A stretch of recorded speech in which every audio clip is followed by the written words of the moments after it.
Hey everyone, welcome to the channel. So today is a short video that I'll briefly talk about the transitions that I have experienced moving from full-time uni, studying optometry, to working full-time at Specsavers. And it is sort of a video that I wish I had available when I finish all my exams for uni and unsure a little bit of what to expect. So moving on to the first more obvious thing was the extent of the student benefits that you will lose.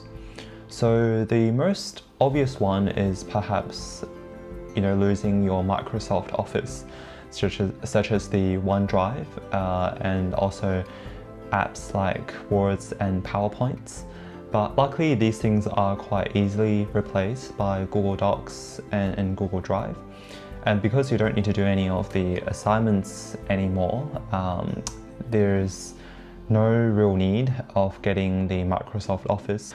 But I guess importantly to my day-to-day is that you will lose the OPAL Card Concession, which is to say that you don't have the half price fares anymore, and it does make a big difference traveling from day to day.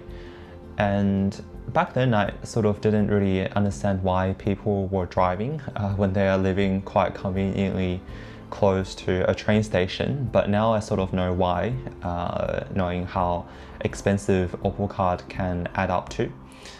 And thirdly is some of the subscriptions is no longer available in student discounts.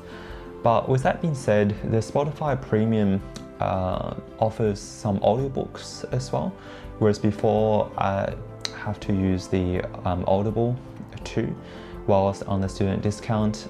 And even the OPAL card, you can actually put that, you can actually use your Visa card or your banking card in your Apple Wallet. And you can do this very cool thing where you just tap your phone at the card reader instead of have to whip out a concession card to get on the train. And secondly, I want to talk about the expectation that there is no clear objectives to work towards once you start work.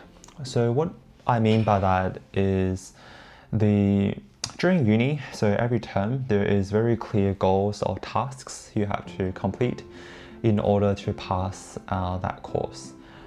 This is not the case for work, and sometimes you feel like you're competing in a different lane. Pretty much the thing transitioned from just competing based on your grades, but rather you're competing on a lot of different levels, and one of them of course being how much money you make.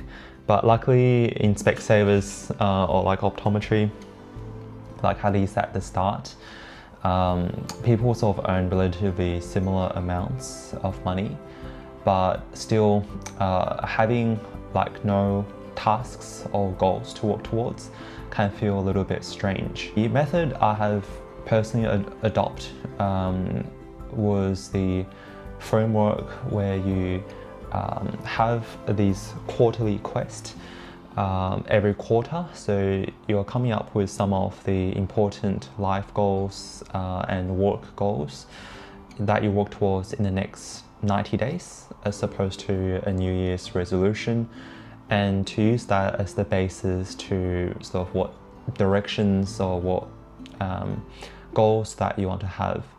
And I found having that to be quite useful, and it gives me a sense of direction to work towards, whether it is uploading on YouTube or to read books.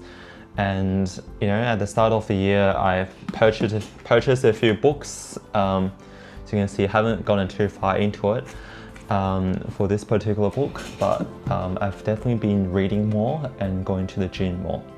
But I'll say, although people do complain about working full-time, if you delve further into the issue, people do tend to gravitate towards full-time work rather than going back to study at uni.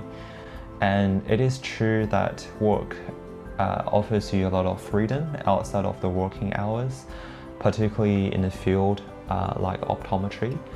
And the other thing that, of course, it's the important part as well, is the amount of money that you make.